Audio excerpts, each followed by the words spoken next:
Bonjour les poissons, j'espère que vous allez bien. On va découvrir ensemble vos énergies pour la semaine du 27 juillet au 2 août. Comme toujours, gardez bien à l'esprit que ce sont des énergies générales, c'est comme une sorte de météo, donc vous décidez de ce que vous en faites. Si ça résonne, vous prenez, si ça ne résonne pas, surtout ne prenez pas. Je vous invite également à consulter les vidéos de votre ascendant et des autres signes de votre thème astral pour compléter ces informations. Allez, on est parti avec ce tirage ici. Où vous en êtes cette semaine? Ce que vous voulez profondément, comment vous vous sentez, la force qui vous accompagne, le challenge cette semaine, le résultat global pour la semaine et un conseil pour finir. Alors, nous avons le 5 de bâton, le cavalier de coupe, la justice, le monde, le 9 de coupe et le 5 d'épée. Ok, il y a quelque chose qui vous chahute, les poissons, cette semaine. Vous avez 2-5, une énergie une énergie de crise, de changement, de contradiction. Alors, est-ce que c'est avec des personnes autour de vous? Est-ce que c'est plus intérieur? Il est possible que ça soit déjà pour une part intérieure, mais j'ai quand même la sensation que c'est avec des gens autour de vous parce que vous incarnez, vous êtes dans cette position-là, c'est ce que vous ressentez cette semaine, vous êtes dans cette énergie de la justice, c'est-à-dire froid comme la justice, raide comme la justice, avec quelque chose vraiment à trancher, à équilibrer, à analyser, à peser, mais à peser uniquement dans les faits. Et là où c'est étonnant, c'est que c'est aux antipodes de ce que vous ressentez, de ce que vous voulez vraiment, vous vous sentez comme ça, dans cette froideur, dans cette rigueur, dans cette droiture, dans cette moralité. Et ce que vous voulez, c'est ça. Vous voulez être dans le cœur, à fond, partir simplement surfer sur cette vague d'émotions, sur ce qui vous tient à cœur. Alors vous êtes possiblement en train de défendre cette semaine quelque chose qui vous tient vraiment à cœur. Et vous rencontrez peut-être des oppositions autour de vous.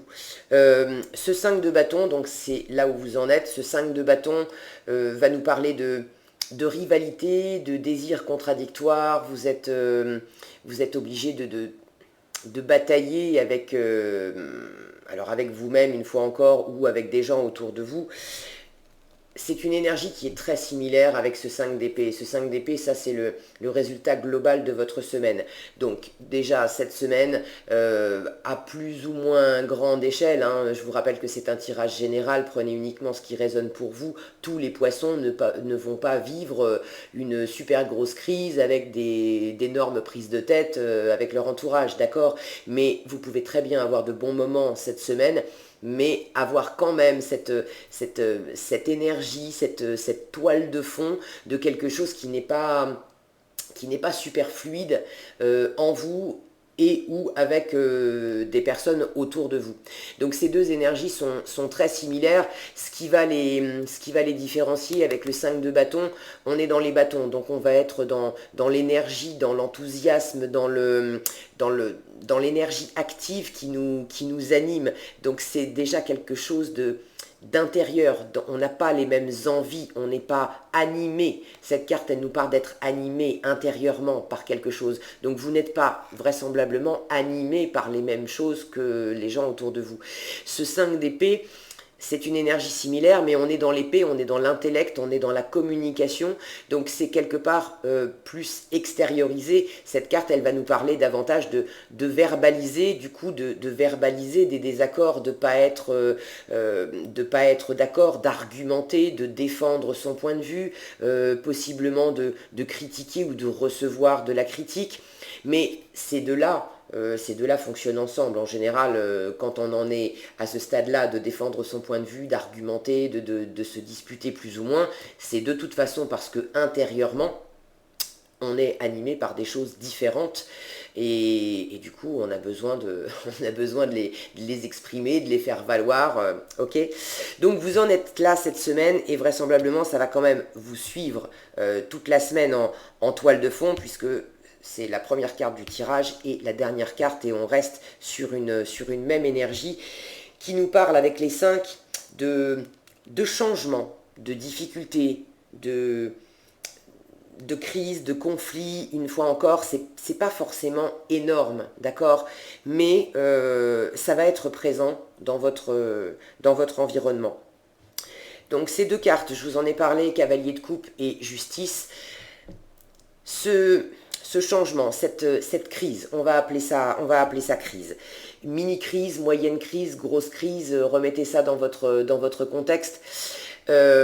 Pour certains, il est possible que ça vous fasse passer par une justice quelque part entre guillemets extérieure, quelque chose qui a besoin de trancher. Ça peut être une administration, ça peut être réellement la justice en elle-même. Et peut-être que vous êtes là-dedans en train de batailler pour... ça peut être simplement avoir un projet qui vous tient à cœur, vous essayez de le lancer, et puis au niveau administratif, ça se passe pas comme vous voulez, vous êtes en train de batailler, d'argumenter pour remplir des papiers, pour monter des dossiers, on vous dit qu'il manque une pièce, et en fait vous l'aviez déjà fournie, et la personne n'en démord pas, donc il faut la refournir encore. Vous voyez, ça peut être ce genre de choses là, cette semaine aussi. Remettez ça une fois encore dans votre contexte. Quoi qu'il en soit, vous vous sentez de toute façon dans cette énergie-là, et cette énergie de justice, c'est vraiment une énergie assez froide, une énergie qui demande à équilibrer, à trancher, à peser, à analyser les faits, à analyser les faits en pesant qu'est-ce qui est pour, qu'est-ce qui est contre, qu'est-ce qui va dans le sens de ce que je défends, qu'est-ce qui va contre ce que je défends, et puis de vraiment trouver une juste mesure entre les deux. Cette carte, elle nous parle également de morale, de droiture, donc vous êtes possiblement pour certains en train de défendre quelque chose qui vous tient à cœur, certes, mais qui fait partie également, qui est importante pour vous parce que ça fait partie de votre grille de valeurs, de votre grille de morale, de droiture, d'accord? Pour vous, c'est quelque chose de juste. Alors, tout le monde n'a pas les mêmes valeurs et vous êtes possiblement en train de défendre quelque chose qui, dans vos valeurs, est juste, est normal, c'est ce que vous voulez, c'est ce qui vous tient par ailleurs à cœur, mais en face de vous, vous avez peut-être à composer avec des personnes qui, elles, n'ont pas la même grille de valeurs que vous, et viennent vous pousser dans vos retranchements, vous critiquer, vous dire que avancer leurs propres arguments et vous dire que non, les vôtres ne sont pas recevables, c'est les leurs qui ont plus de poids. Bref, vous avez à composer avec ça et du coup ça vous met quand même dans cette position assez mentale, assez froide, assez en recul parce que vous avez besoin de tenir bon sur cette position. Alors, est-ce que ça vous sert? Est-ce que ça vous dessert? J'ai l'impression qu'il y a un équilibre à trouver là-dedans. Je pense que vous vous sentez dans cette position-là précisément parce que ce que vous défendez, ça vous tient vraiment à cœur. Et ça vous transporte même. Donc pour certains, vous êtes en train de défendre ce qui vous tient à cœur parce que vous voulez réaliser quelque chose. Et ce qu'il s'agit... Là, on est dans la coupe, c'est l'émotionnel. Alors évidemment, ça peut nous parler d'amour, ça peut parler de crise, de défendre quelque chose qui vous tient à cœur au sein d'une relation, dans une rencontre que vous faites, avec des gens que vous aimez.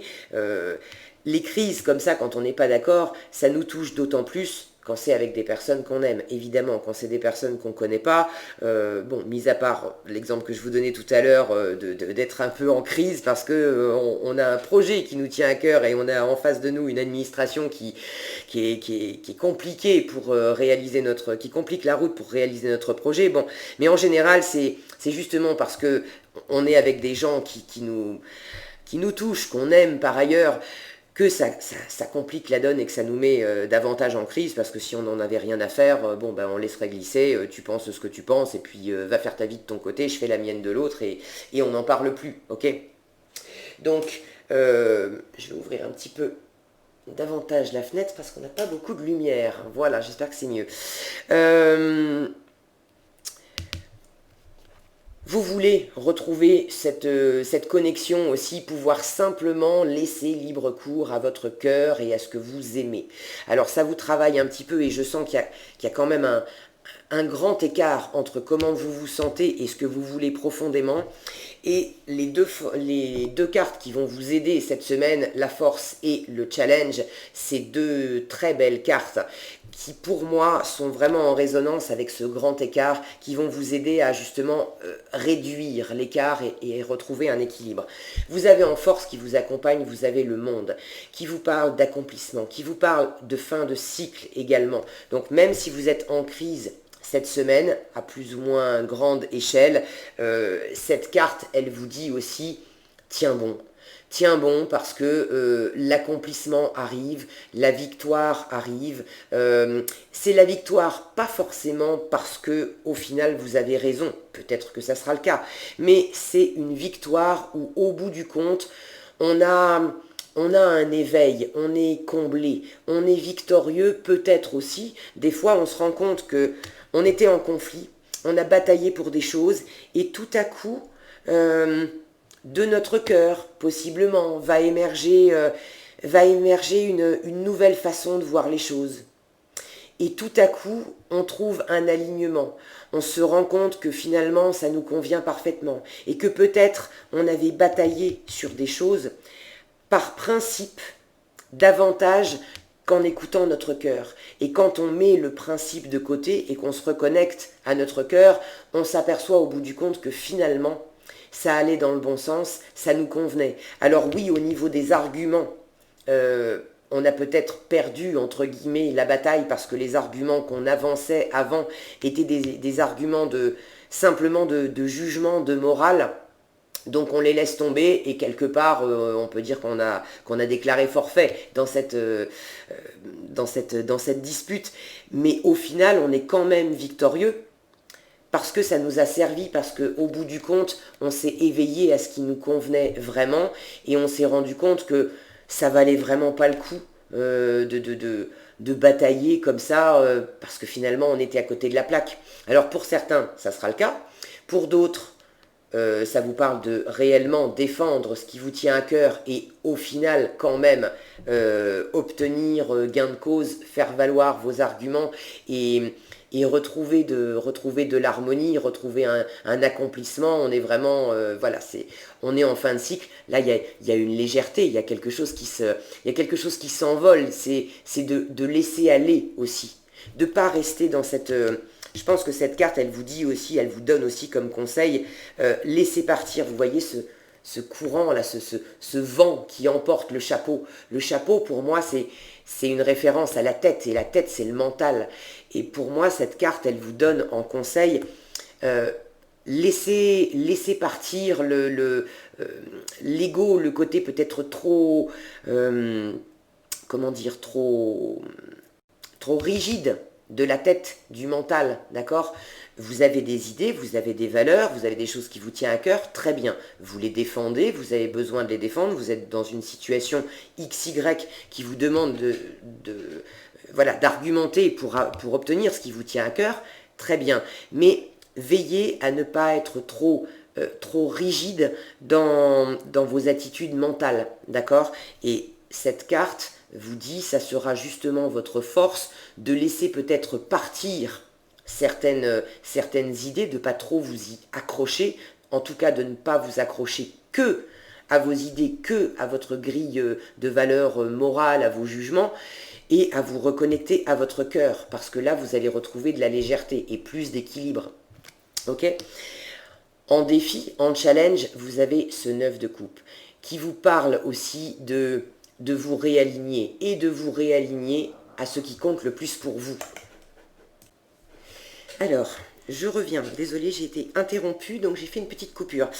J'étais sur ce 9 de coupe. Je vous disais, ça c'est votre challenge cette semaine, de retrouver un alignement, de vous reconnecter à tout ce qui vous fait du bien, parce que vous avez...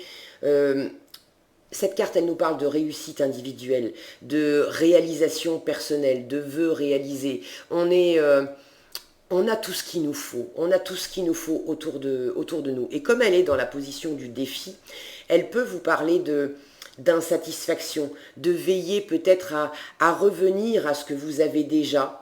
Elle parle de zone de confort aussi. Alors, est-ce qu'il s'agit pour vous